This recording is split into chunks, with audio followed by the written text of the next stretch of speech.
الرحمن الرحیم۔ آج ہم خوابوں کے سلسلہ میں آپ کے سامنے حاضر ہیں۔ خواب کے اندر بارش دیکھنا، طوفان دیکھنا، اس کی مختلف صورتیں ہیں اور مختلف تعبیریں ہیں۔ اگر انسان نے خواب دیکھا ہے کہ وہ بارش ہے اور بارش میں وہ نہا رہا ہے، انجوائے کر رہا ہے، تو اس کی تعبیر یہ ہے کہ یہ خواب اس کو مالدار کرے گا، عزت بڑھے گی، شہرت بڑھے گی اور رزق میں بہتری آئے گی۔ دوسرا خواب یہ ہے کہ خواب میں اس نے دیکھا ہے طوفان ہے، آندھی ہے اور بہت زیادہ مسائل ہیں، لیکن اس کا گھر گرتا نہیں، گھر بچ جاتا ہے۔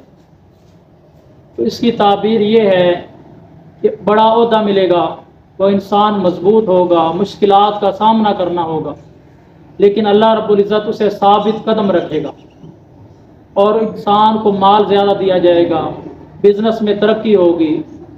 یعنی یہ خواب بھی اس کے لیے بہتر ہے، عمدہ خواب ہے۔ تیسرا خواب یہ ہے کہ بارش میں اس کا گھر گر جاتا ہے۔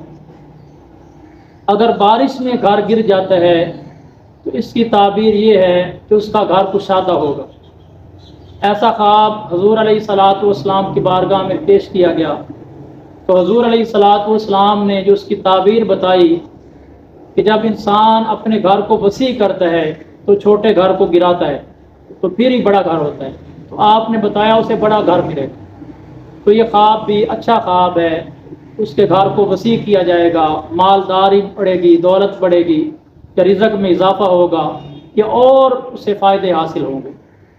اسی طرح اگر کسی شخص نے خواب دیکھا ہے کہ طوفان سے گھر گر گیا اور اس کا گھر ٹوٹ گیا بالکل، تو اس کی تعبیر یہ لی جاتی ہے کہ اسے بہت بڑا نقصان ہونے والا ہے اور وہ شخص صدقہ کرے، اللہ رب العزت کی بارگاہ میں توبہ کرے، تو یہ خواب اس کے لیے برا خواب ہے۔ اس کے علاوہ آپ کسی اور خواب کی تعبیر پوچھنا چاہتے ہیں یا کوئی روحانی مسئلہ ہے تو آپ کمنٹ میں ہمیں بتائیں، انشاءاللہ ہم قرآن و سنت سے اس کا جواب دیں گے۔